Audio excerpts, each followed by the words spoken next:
Okay, good morning, everybody. Thanks for joining.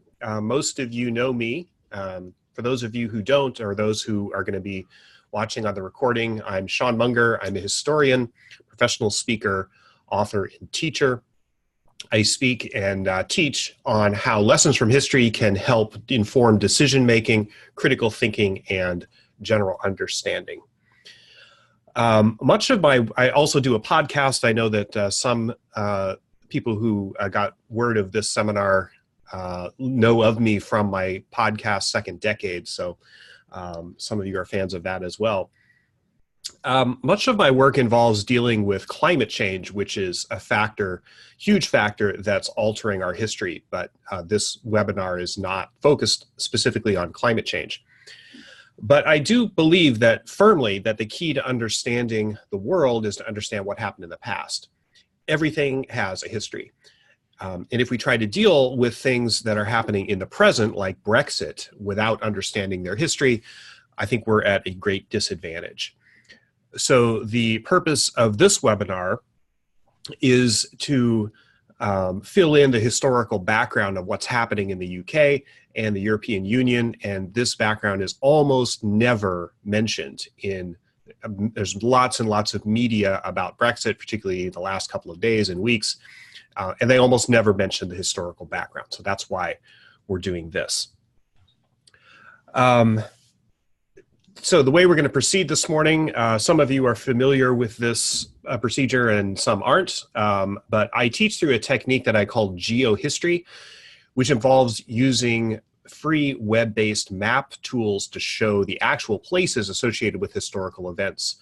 So there's a geographical component, there's a visual component, as well as the informational background that I'll be giving you. So there's a lot to see here. And you also have the written materials that I circulated last night. So feel free to follow along with that. All of the locations are listed there along with the coordinates. So if you want to revisit any of these on your own, and these are all available on Google Maps, you can feel free to do that. Okay, so when we get started, what I'll do is I'll share my screen with you, and then we'll start through the various sites. Brexit is a story, very convoluted, very fascinating story, and we can really only scratch the surface in an hour, but I hope to give you sort of a basic grounding in the themes of Brexit.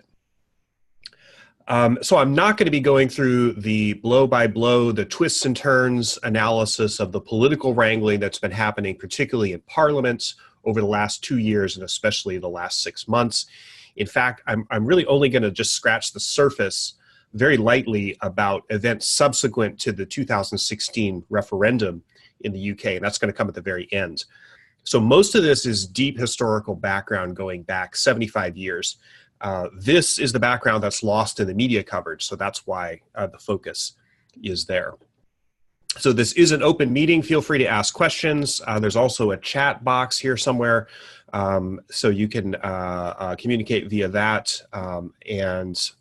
As you know, if you do have questions, feel free to chime in. So just to bring you up to speed on current events, most of you probably have heard the news that broke last night and early this morning. Brexit is not going to be happening tomorrow, April 12th.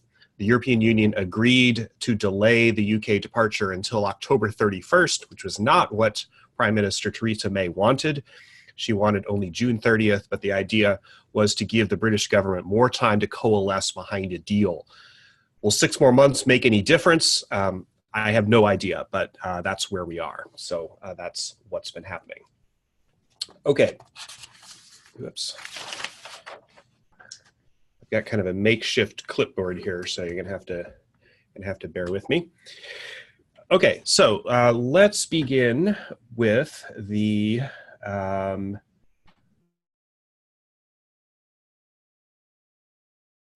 first location and my screen. Okay, so everybody can see the screen here, right? The map? Okay, terrific. All right, so the first location is a really interesting one, and it's one of my favorites, and I used it in the World War II seminar, or the World War II class that I taught that some of you are familiar with. And this is what's now called Franklin Roosevelt High School in Reims in France.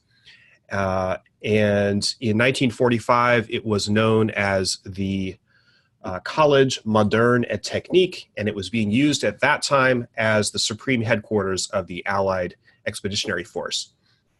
So this is a World War II related location. Let me see if I can pull over here. Okay, great.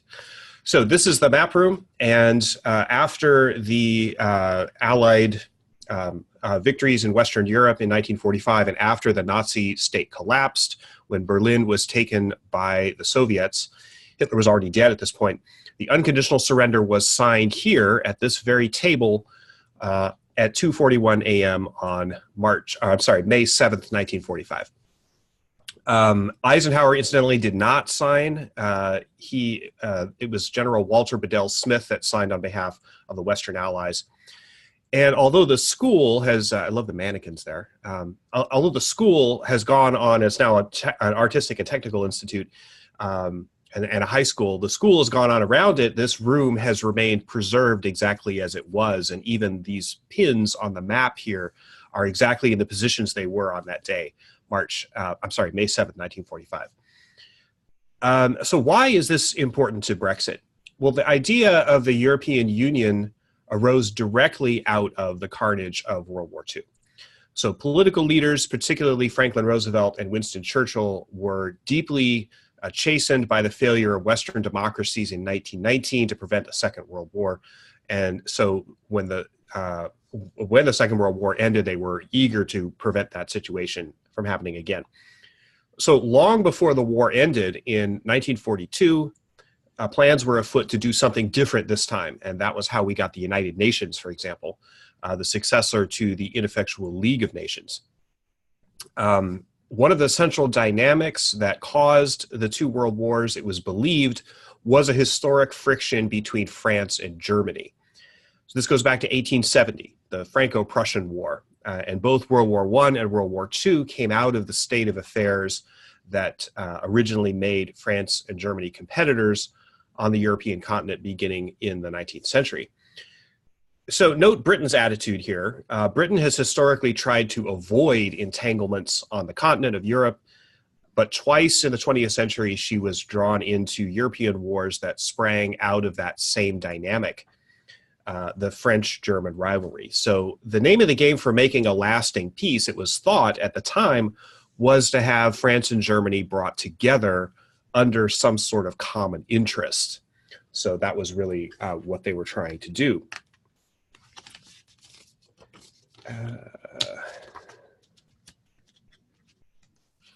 For a number of reasons, this sort of commonality between France and Germany was never going to happen politically. You're never going to get, we have someone from Germany on this call, and I'm sure you know, we're never going to get France and Germany to agree politically on very much of anything. So that was not going to happen. But plus, in 1945, Germany was completely leveled. So where France, although she'd been occupied, was largely saved by the Allies. So the idea of getting France and Germany together in common interests had to start economically and not politically. So a lot of people in Britain thought this was a great idea. It would enhance British security to do this. So no more wars between France and Germany means that Britain would not have to be drawn in again to a European conflict. So Winston Churchill, incidentally, was more in favor of British engagement with a united Europe than many of his fellow conservatives were. Recall that Churchill was thought of, whether rightly or wrongly, as a wartime leader whose chief value add was morale and prestige.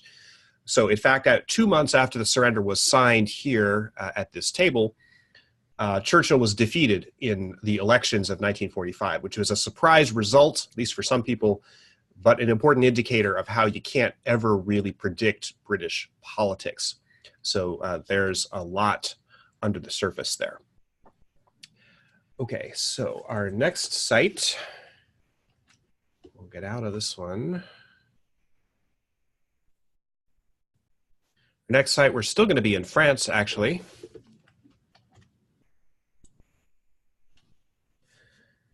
Let's do the street view of this first, because it's pretty impressive. We're in Paris. This is the Seine, obviously.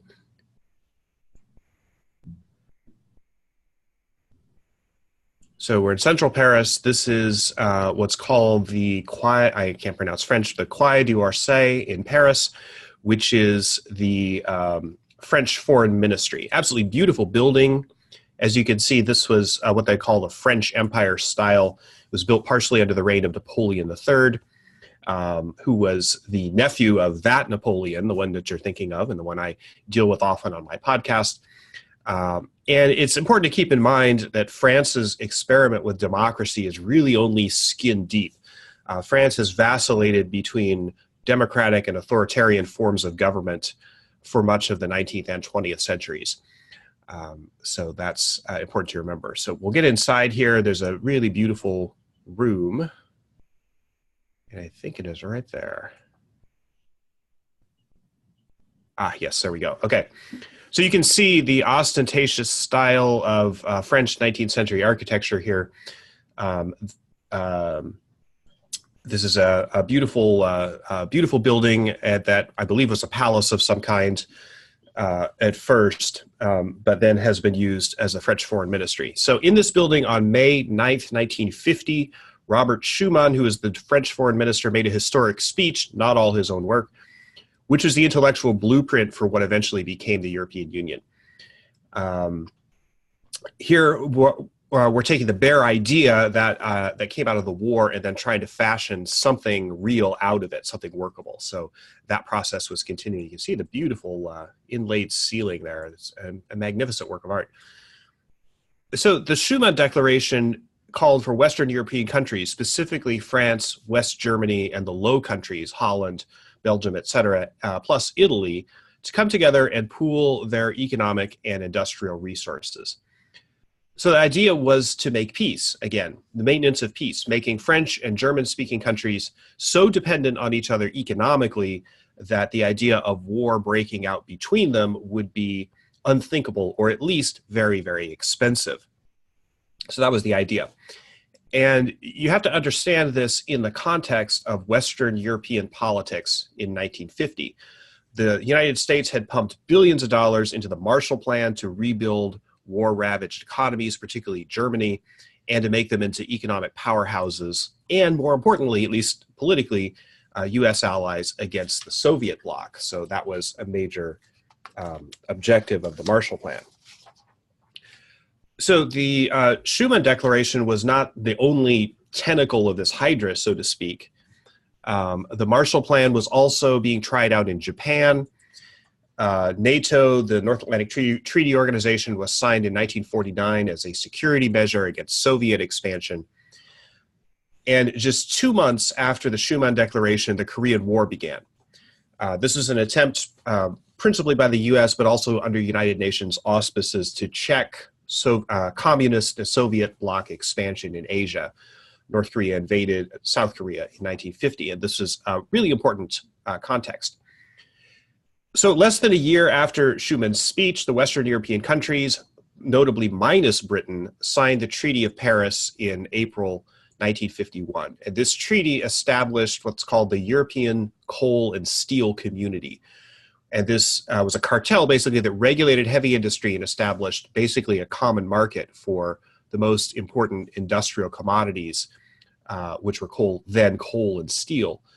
So note that coal and steel were the principal resources that would have been used in another large-scale war. So again, the name of the game here was peace. At the same time as the Treaty of Paris, the signing countries issued a statement called the Europe Declaration. This is what's called the beginning of Europe. That's what they declared. The beginning of Europe is a semi-unified entity. So the implication was that economic unity would eventually lead to political unity, but that idea was not uncontroversial. So one of the major opponents of the idea of political unity, a supranational entity, so to speak, was Charles de Gaulle. And he had been the leader of the Free French, basically French resistance during World War II. And then he served as president of France in the immediate post-war period, though he was out of power by 1951. He came back into power at the end of the decade. So de Gaulle was sort of a thorn in everybody's side. Everybody had a reason to mistrust de Gaulle and vice versa. He was a very strong French nationalist, generally did not kowtow to the United States. And while he wanted better relations between France and Germany, as a counterweight to American power, he did not favor any sort of European Union that usurped sovereignty from France. So this idea of competition between individual countries and the sovereignty of the European Union, that's a thread that plays out through this whole story. So in de Gaulle, you see a lot of what we got in this period, which are holdovers from World War II, still steeped in that World War II era nationalism, butting up against newer ideas of international cooperation and some pushback against old ideas of national sovereignty. So in the 1950s, Britain stayed out of this fray for the most part, but this same tension underlines what is called in Britain Euroscepticism. You can hear that word a lot. And as that developed in the UK. So also notice the center of gravity here in talking about the project that would become the European Union is still very much focused on France and Germany. So they're the big players. Okay.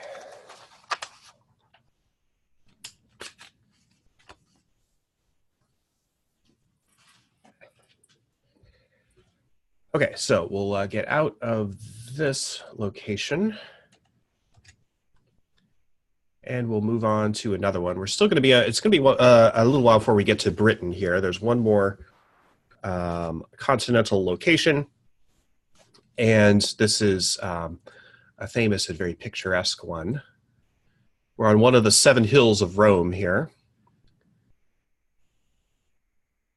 I'll go to the square first here. This is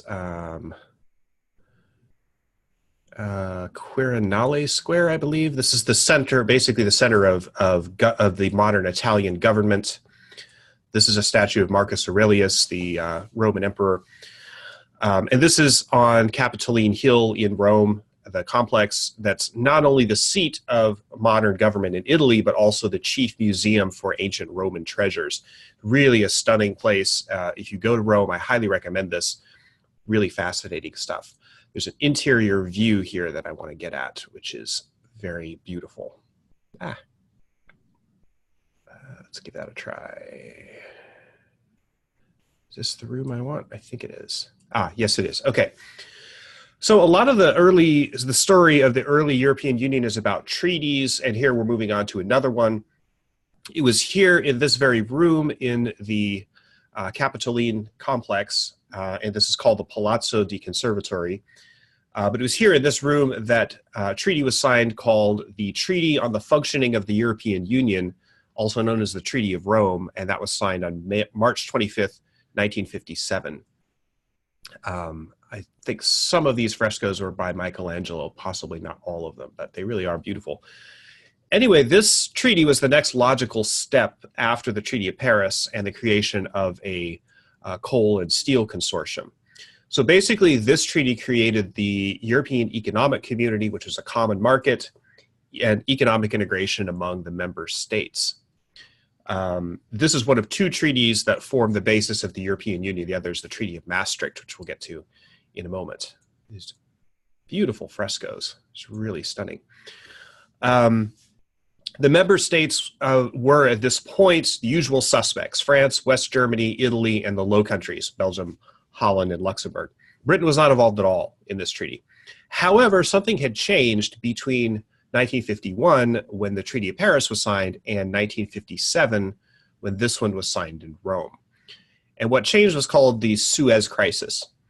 This is a really long and complicated event, but to boil it down at the risk of oversimplifying it, which is a big risk in the story, Abdel Nasser, who was the Arab leader of Egypt, took back control of the Suez Canal, which had been under British control for most of the time since it opened in 1869. Nasser also launched an attack against Israel, which had been established in 1948. So long story short, the UK, then led by Prime Minister Anthony Eden, was humiliated on the world stage. The former British Empire had been fracturing since World War II. most notably by granting independence to India and Pakistan in 1947. But the Suez Crisis marked, in many ways, really the end of the British Empire. So the period after 1952, which is the accession of Queen Elizabeth II, that period was marked by the transformation, you could put it this way, the transformation of Britain's empire, former empire, colonialist project into the British Commonwealth, which is sort of a loose association of former British possessions.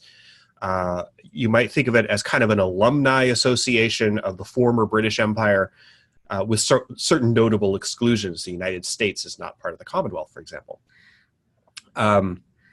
So what was the UK's place really going to be in the world when it doesn't have its empire, with merely a Commonwealth in its place? That was a really big question.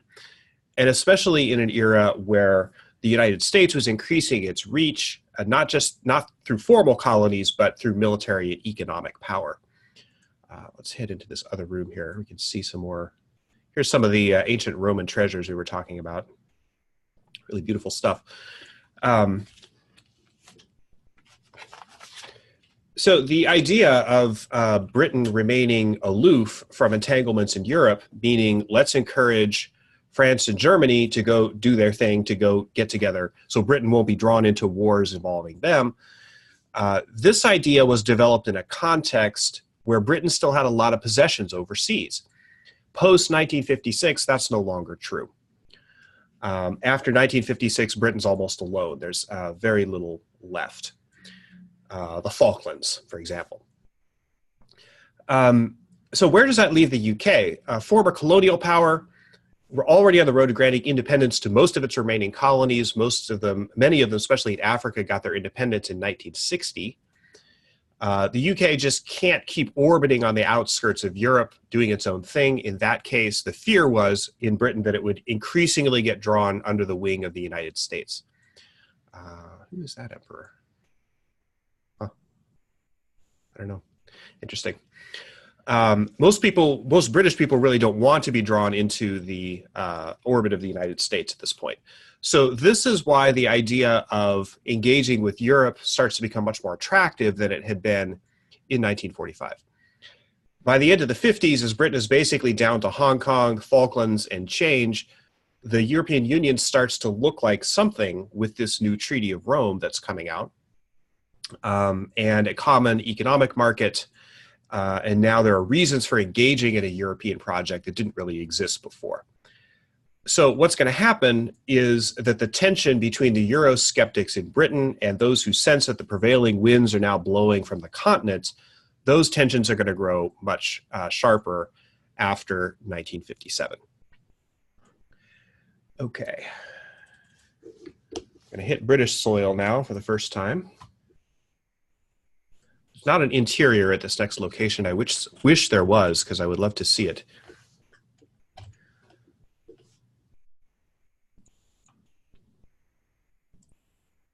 Okay, so we are in Grantham in UK. Where is Grantham? Let's zoom out here, see what this is.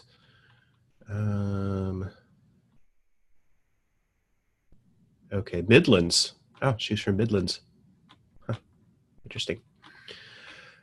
Okay, so this is, and I love the what you see of the UK from satellite. It's all this kind of rolling green hills and these quaint little towns. But we're going to see a street corner here. And this little corner shop, which has been here for a long time, is one of the famous birthplaces in British history.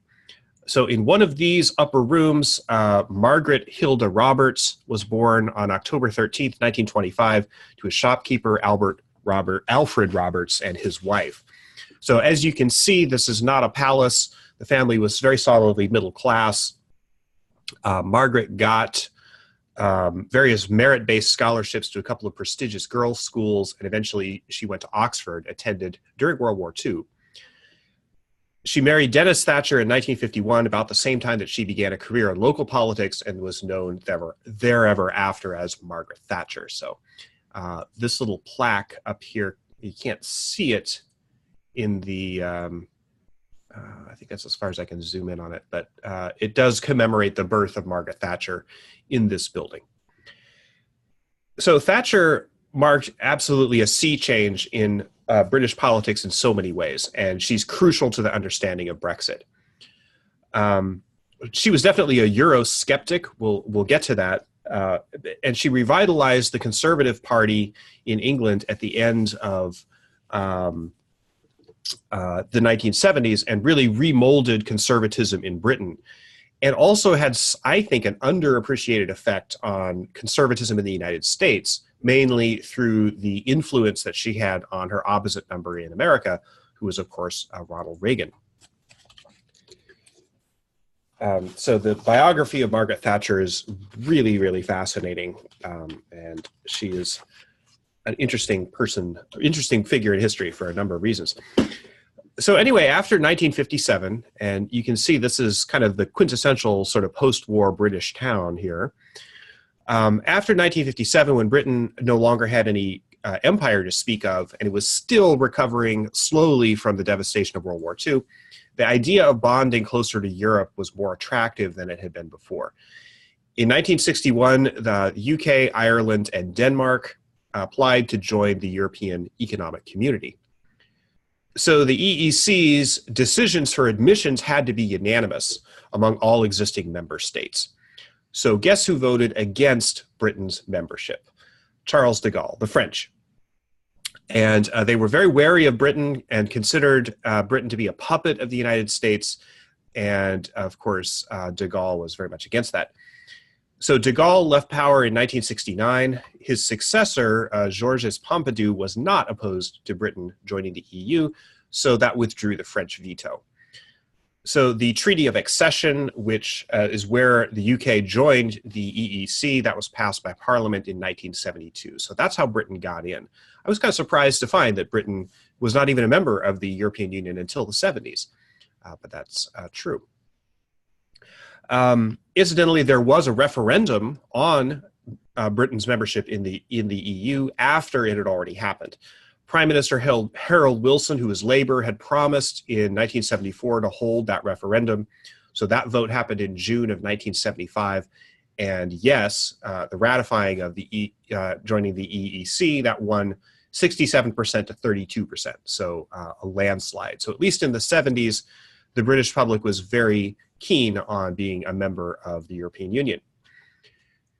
So Thatcher was in the shadow cabinet at the end of the 70s. Conservatives were out of power, but she was already planning her rise.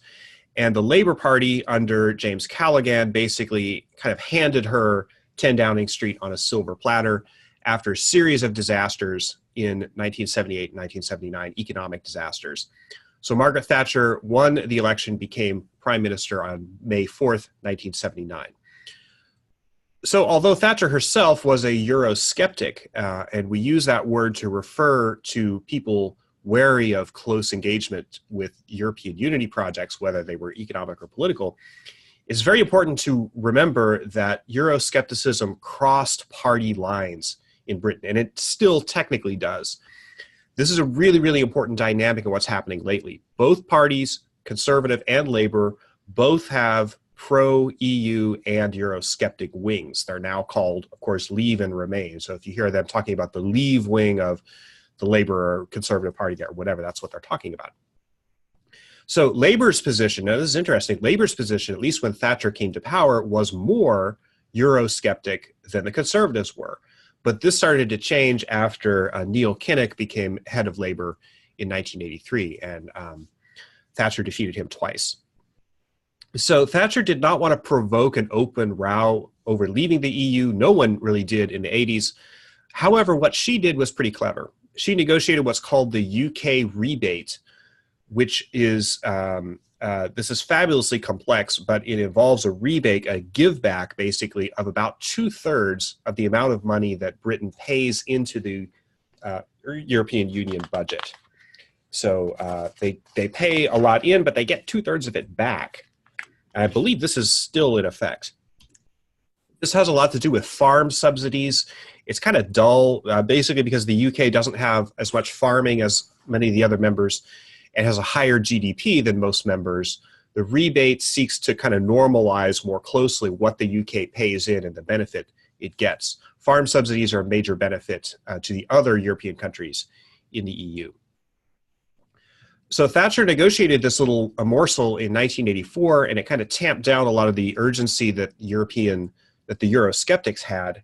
One of the traditional arguments against the EU membership is, why should we subsidize the rest of Europe? What benefit do we get out of it?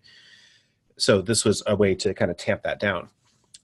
Thatcher, go down the street here and just see what's going on. So interesting to see the little businesses that prop up in these ancient buildings. Anyway, Thatcher became more Eurosceptic as time went on. Toward the end of her premiership, the EU, or what was soon to become the EU, was working on the project, always in the wind of a unified European currency, the euro. And Thatcher was very, very opposed to this. But she did not get her way. Long story short, in the fall of 1990, she was forced by certain members of her own party to agree to allow the UK to join what was called the European Exchange Rate Mechanism. That's the forerunner of the euro.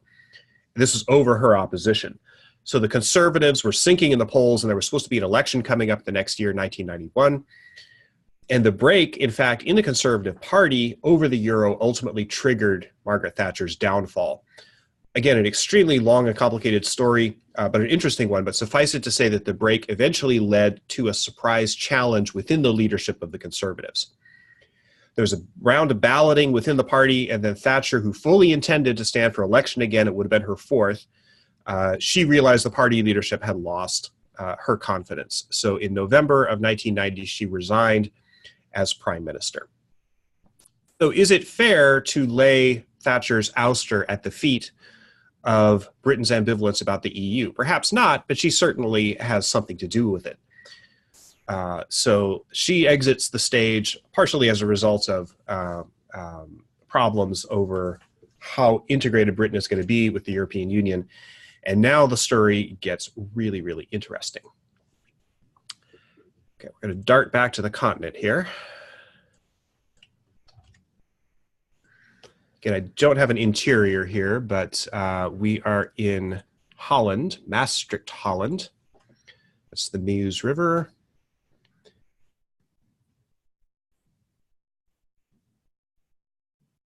I'll just drop down right there. So we're in front of a government building of the brutalist architecture. This is a government building in Maastricht, Holland. And if you can see this little memorial over here, I can zoom in, but not far enough to actually read the words on it, but you can see the little ring of stars on it, the symbol of the EU. And this memorial is here because it was in this building that the Treaty of Maastricht was signed in February 1992.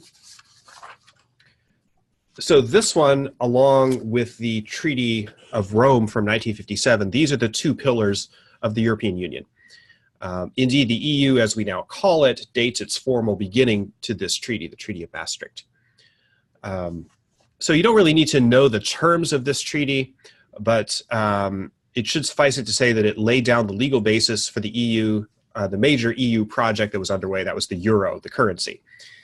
And it also created a series of major headaches for various countries and almost led to Brexit itself, which might have happened 25 years earlier than it did. So here's how that came about. It's February 1992. Thatcher's successor, John Major, he's been in office for a little more than a year. Major was not known as a Eurosceptic and was generally in favor of the Maastricht Treaty and Britain joining the EU. But just 2 months after the treaty was signed, Major took the country into a general election. The conventional wisdom was that the Conservatives would lose, but he pulled off a dramatic upset and scored a majority in Parliament, which surprised a lot of people. So overconfidence as a result of elections is a common theme in this story. So anyway, a few months later, in early 1993, Major faced a rebellion in his own party over ratifying the Treaty of Maastricht. The treaty contained more than just financial provisions. There were also provisions for cooperation of police forces and several others. I admit I'm not an expert on the contents of that treaty. But basically, different groups of conservative members of parliament opposed different parts of the treaty. So there was one group, the really hard-line Eurosceptics, opposed the whole thing. They just wanted to just tear up the whole thing, while another group opposed specific parts of it. So this is all extremely complicated, but I'm going to boil it down. There was a revolt in Parliament, and in fact, it's called the Maastricht Rebellion, and it triggered a lot of controversial votes, groups of rebellious MPs trying to gang up on Major's government to stop various parts of the treaty they didn't like, or the whole treaty as in some cases.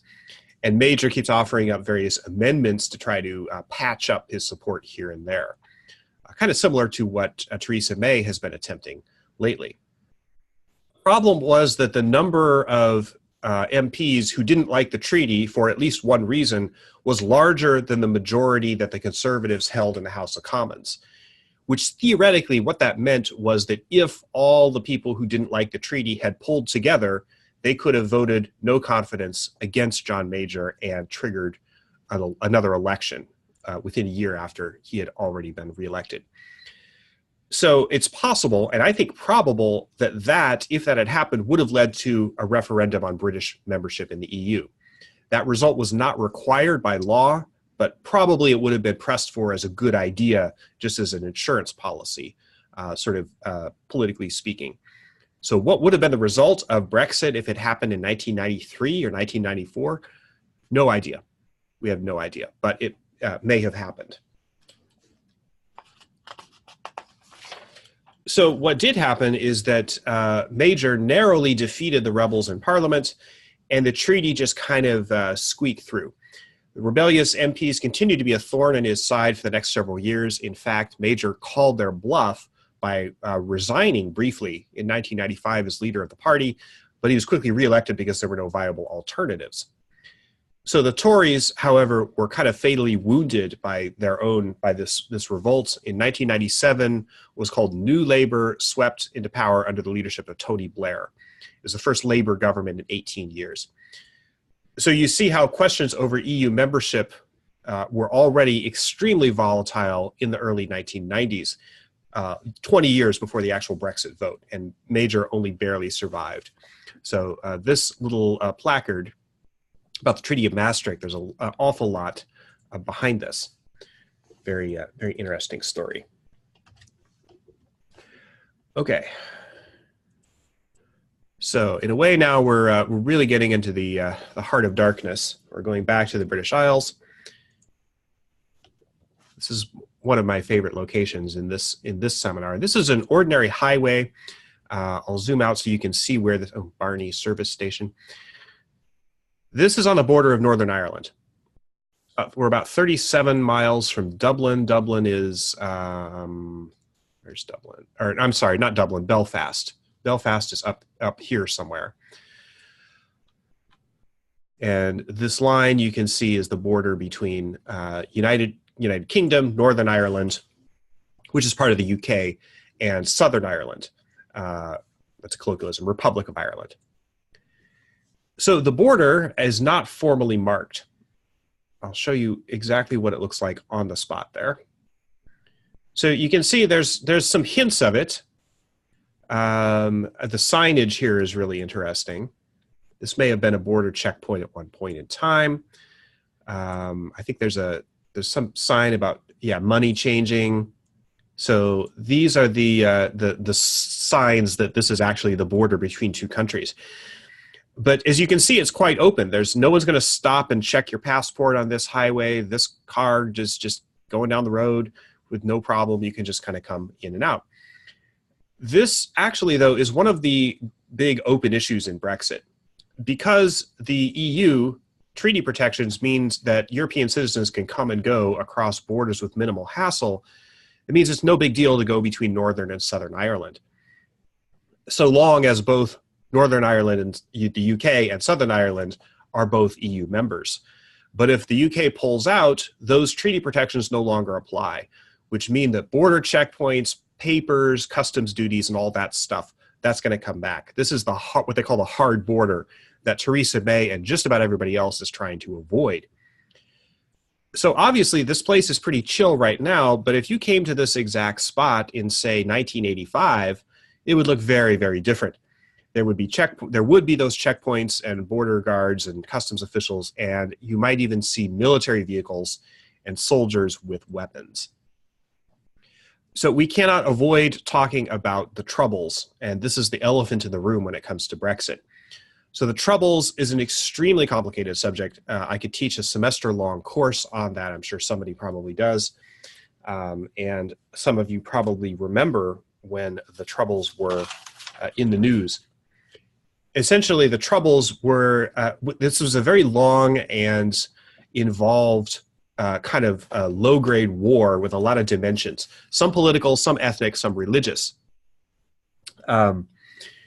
Catholics and Protestants have been feuding in various places in the British Isles almost continuously since the Reformation, but the most recent phase of this conflict lasted from 1969 to 1998 and was marked by riots, police brutality, and even terrorism.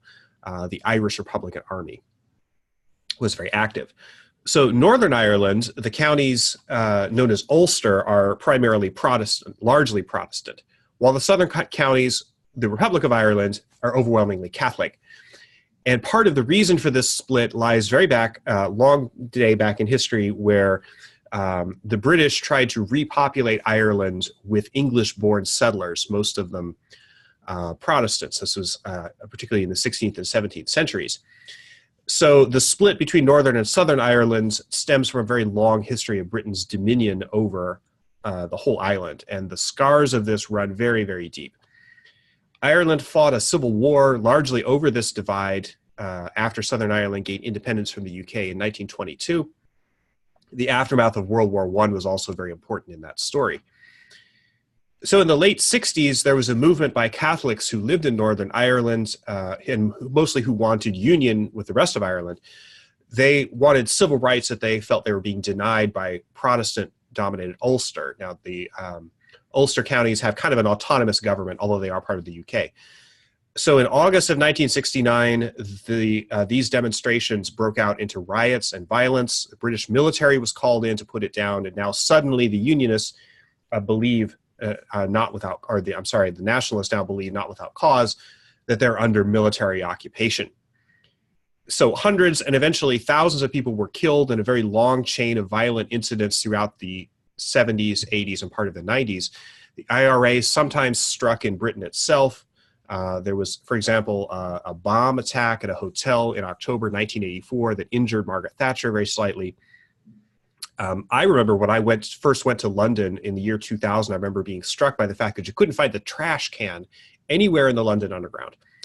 And the Troubles, this was why. It was over by that point, but they were afraid of bombs being planted in trash cans in the underground. So I don't know if that's still true today, but that was certainly true then. So ultimately, in the 90s, there was a negotiated settlement called the Good Friday Agreement, signed on, guess what, Good Friday, 1998. Now, this is a really complicated treaty, and it's really sort of two treaties rolled into one. One part of it is a settlement between two of Northern Ireland's predominant political parties, which traditionally break along sectarian lines. So there was that settlement. And the other is a settlement between the governments of Ireland, Southern Ireland, and Great Britain, and Northern Ireland as well. And it's a power-sharing arrangement. And as such, it's extremely fragile. So the only political group in Northern Ireland that opposed the Good Friday Agreement was a political party called DUP, D-U-P, the Democratic Unionist Party. Now, DUP is a conservative party, and their whole reason for being is to prevent Northern Ireland from ever being joined to Southern Ireland. The reason why you hear about DUP in the news today, and we're jumping ahead here, is because when Theresa May unexpectedly lost her parliamentary majority in the 2017 election, she had to form a coalition government in order to stay in office, and she chose to partner with DUP. So guess what DUP's stance is on Brexit? They very, very much want to leave the European Union. But as I said, they're jumping ahead there. So Northern Ireland, and particularly this border, is such a big issue in Brexit because Brexit threatens to unravel that very fragile Good Friday Agreement. The whole idea of that agreement is to encourage sort of a live and let live arrangement between Northern and Southern Ireland, and also between Ireland and the UK. So if we suddenly go back to a hard border, if we suddenly have troops here, and people's freedom movement is significantly restricted, that agreement may fall apart. If it does, and if the power sharing arrangement within Ulster also falls apart, a lot of people are afraid that the Troubles are going to start up again. So remember, the Troubles went on for nearly 30 years. It took that long to solve it, and the agreement they put in place is as delicate as a soap bubble. So how do we deal with the border in case of an exited UK? Well, Theresa May's approach has been, we'll leave the UK, but we'll guarantee that we won't have this hard border. But as we know, she cannot muster a parliamentary majority behind any particular plan. So this one, too, is very uncertain. So essentially, when it comes to the Northern Irish border, the best I can tell you is watch this space. It certainly would be tragic if the Troubles were to start up again, but there are some people who think that may be in the cards. Hopefully not. Okay. Back to England. Another part of England. We're now in the heart of the British aristocracy. This is, let's see, what part of England we're in? Probably southeast. Yeah, not too far from London. This is Eton College in Berkshire. And what we're going to see here is the iconic chapel. Much of the boarding school story of Harry Potter is based on Eton, indirectly. So where's the chapel? Got the gravestones there. There it is. This iconic chapel at Eton College in Berkshire, this is a prep school that dates back to the 15th century. King Henry VI founded Eton in 1440. That was before the Wars of the Roses, before the fall of Constantinople, before Columbus reached the New World. So this is very, very old. Yeah, come on. There we go. Right. Pages are sticking together. Okay. So Eton is very aristocratic. 19 prime ministers of Great Britain have been educated here, including the Duke of Wellington, William Gladstone, Arthur Balfour, Anthony Eden, and most recently, David Cameron. And he's the one who concerns us most directly. Prince William and Prince Harry have also gone to Eton. So I tried to find a list of who's buried in this churchyard, these old stones that you see here. I could not find a list of it, at least a reliable one, but needless to say, there's some pretty high rollers who are buried here. So I brought you here not just because of the David Cameron connection, but because education and class come to play an increasing role in the background of Brexit. Eton is a training ground for Britain's economic and political elite. It's like Harvard here in the US, except it's even more Harvard-y than Harvard is. As we get closer to modern times, this becomes even more of an issue. So picking up the political story, I'm going to skip over the Labour prime ministers, Tony Blair and Gordon Brown, mostly, although their stories, especially Blair's, play out like a Greek tragedy. Much of the promise of what's called New Labour, which came in when Blair was elected in 1997, most of that was lost by 2010, principally because of Blair's decision to take part in the Iraq War, which is a deeply unpopular decision in the UK. So in 2010, David Cameron returned Conservatives to power for the first time in 13 years. Cameron was remarkably young for a prime minister, even younger than Tony Blair was. In fact, David Cameron was younger when he became prime minister than I am now, and that's kind of staggering to think about. But he was very much from the old tradition. He was, after all, an Etonian, they call alumni of Eton, family, well-connected, kind of young man who grows up expecting that he'll take power as an adult and whose life follows a very predictable trajectory. So if there's one word that I could use to describe Cameron's political style, it's audacious, but audacious in kind of a conservative way. he expected to build his legacy on 3 elections, not counting the one where he initially took power. The first was the Scottish independence referendum, and this was in September of 2014.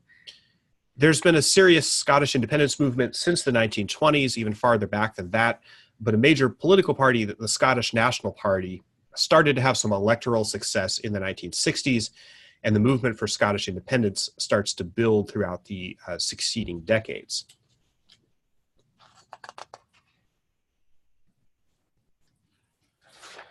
So by 2013, by the time Cameron was in power, the Scottish semi-autonomous government had decided on a full referendum for independence to be held the following September.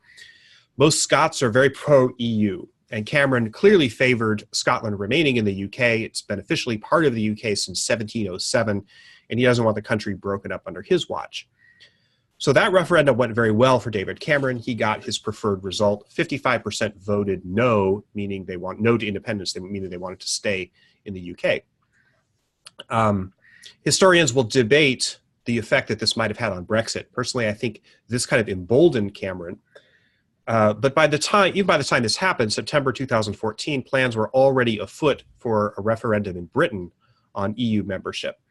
And the reason for this was that Cameron was hoping to bring the Eurosceptic wing of his own party under control. Those rebels who had so hassled John Major, he thought if there was a vote and it was decisively proven that the British people wanted to stay in the EU, that would take some of the teeth out of those Eurosceptics in the Conservative Party.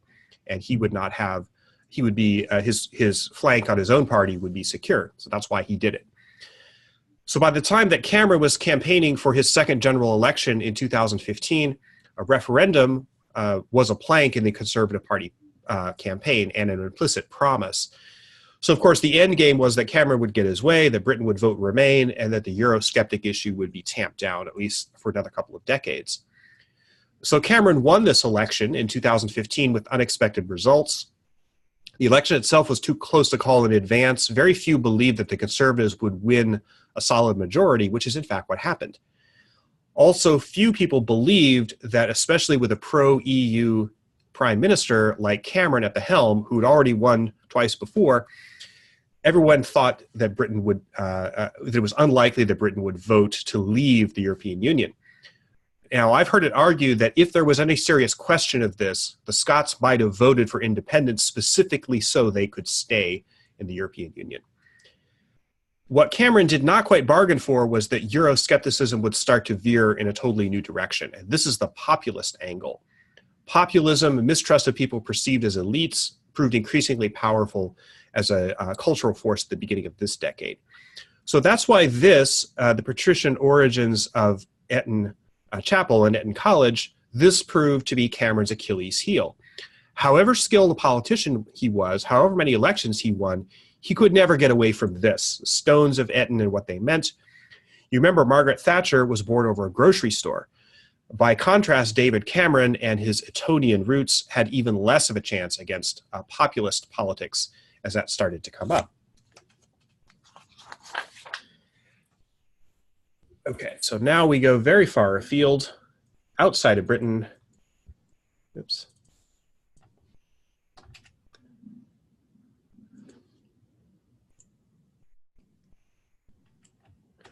Going all the way to Damascus, Syria. And this may seem an odd place to take you in a class on British history, but this is the old quarter of Damascus, the heart of the old medieval city. And there's a great photosphere, I think right, oops, where is it? Should have been there. What I was looking for has been removed just last night. Okay, we'll try this one. So this is kind of the heart of the old city. This is the, I believe this is the interior of the mosque. My original photosphere was a market scene outside on the street, but this is really interesting. Anyway, what does this have to do with Brexit? Well, this, I wish I could find the one that I had been looking for. Try zooming in again. Huh. Yeah, been removed. Wouldn't you know? Let's see if I can find a different one here. It was a wonderful market scene that had actually been taken before the beginning of the Syrian civil war. This is much later. In fact, you can see a soldier there. So this was taken during the war. But in 2011, a civil war broke out in Damascus and all over Syria. And in my view, this event, the Syrian civil war, will be remembered by historians as one of the most consequential events of the 21st century.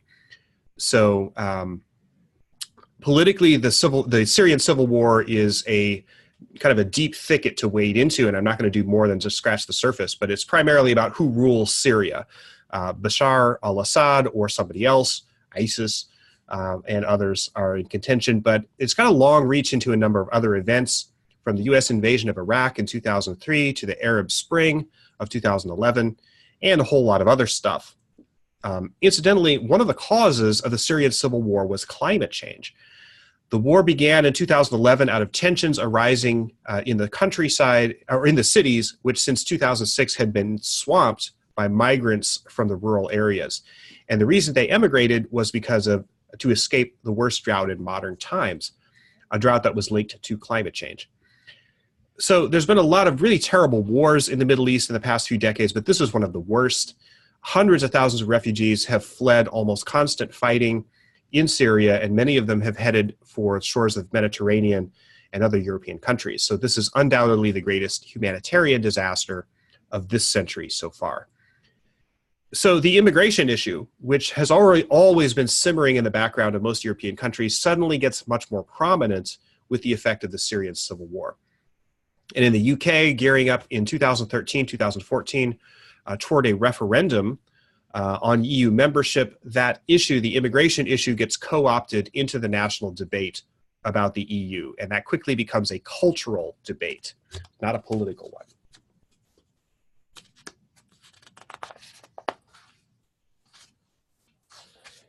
So as the Leave and Remain campaigns ramped up in early 2016, both sides of that very old debate suddenly found that the parameters of the debate were changing. In decades past, going back to Winston Churchill, the main poles of the debate were very static. EU membership is about peace and integration, economic issues, a common currency. Euroscepticism is about political sovereignty, self-determination, and nationalism. In the 2016 referendum debate, though, the Remain side was still stuck with those very old arguments. But the Leave side now had a powerful new argument that focused not on politics or economics, but on culture and identity. With waves of immigration coming, especially from places like this, Syria, will the open borders of the EU cause Britain to become, quote unquote, less British? Just the interior of that mosque. So like the issue involving elites, these cultural issues played out very well in the increasing populist nature of the times. Cameron and the Remain Party, whatever the merits of their substantive arguments, were not prepared for the debate to shift the way it did. So Brexit did not happen because a significant part of the British people changed their minds about those very traditional arguments over the benefits of EU membership. It happened because the debate itself changed with the immigration issue. So that is Syria. Okay, so we're almost done here. The hour's almost up. And that brings us to the Houses of Parliament in Westminster, the center of the show, so to speak, right now. So there's some beautiful interiors here. If I can get at them. Whoa, I wanted to go inside.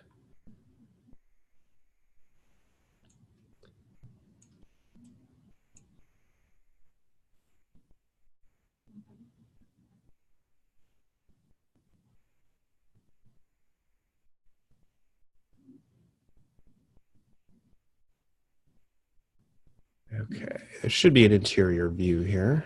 Is that it? No, I guess not. Maybe that was it.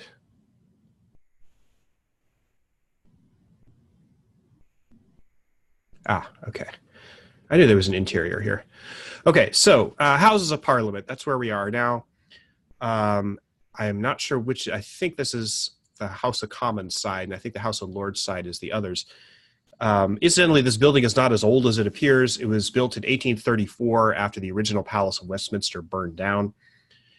And this is now the principal battleground of Brexit, and where the drama, such as it is, has been playing out day after day. Cameron was, in a word, gobsmacked by the results of the 2016 referendum. He simply couldn't believe it. He quite sensibly did not want the implementation of Brexit to be his responsibility, and he was very politically weakened by the result because he was so associated with the Remain campaign. So he quickly resigned, and then Theresa May has been left holding the bag, so to speak. So as you probably know, Parliament has been completely unable to come to a consensus. Nearly every day now there's a vote or several votes. May's government has yet to win a single one of those votes. Now it's all about extensions, how long the extension will be. Will there be a hard border? Will there be a second referendum? But honestly, the damage has pretty much been done. So one of the things that I think we're seeing in Brexit, especially in the inability of the Parliament and Prime Minister to come to a resolution, is that Brexit is a problem that's beyond the power of the ability of the traditional power structure to solve. And when you start to see traditional politics and traditional institutions just completely flummoxed, as you see in this case, that's a very telltale sign that there's a really big shift in history happening. The old ways just are not up to dealing with new conditions. So Brexit, I think, is more than just the old Eurosceptic versus integration debate, which, as you see, has a long history. This is nothing less than the breakdown of the post-World War II political and economic order. And the irony is that what eventually became the EU was conceived after 1945. No one really expected that the UK would be a part of it, and yet it is becoming a huge part. So I don't know where the story is going, and I don't know where it's going to end. Apparently, it's not going to happen tomorrow. Might happen in October. We don't know. So that's basically where we are. I'm happy to take any questions before we wrap up.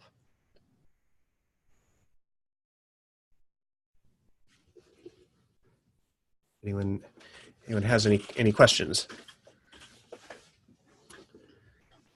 Okay. Well, this has been a free service, but if you feel like you've gotten something of value, in the written materials, I included a link to my PayPal account. Please feel free to donate. And I have other more in-depth webinars coming up soon. Those are paid access. They're 2 hours, not 1 hour, and they're more in-depth than this one was. The next one I'm going to be doing on is the 1920s. That happens on Sunday, April 28th. I've got a flyer on that, and I'll put that out in the follow-up email after this session if you're interested. Also be doing one on the Soviet era and then the Victorian world. Lots of really beautiful locations to see there. Price for full access is $50 or $40 for video only. And I'm sure I'm going to have more webinars coming up. So as always, the idea is to draw lessons from the past, actionable knowledge that's useful for today, for better decision-making, critical thinking, and general understanding. So that's why I do this. Okay.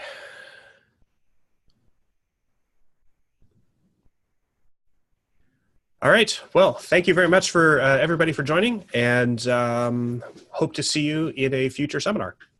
Thank you, Sean. Interesting as usual. Thank you very much. Okay. Bye. Thanks, Sean. Thanks.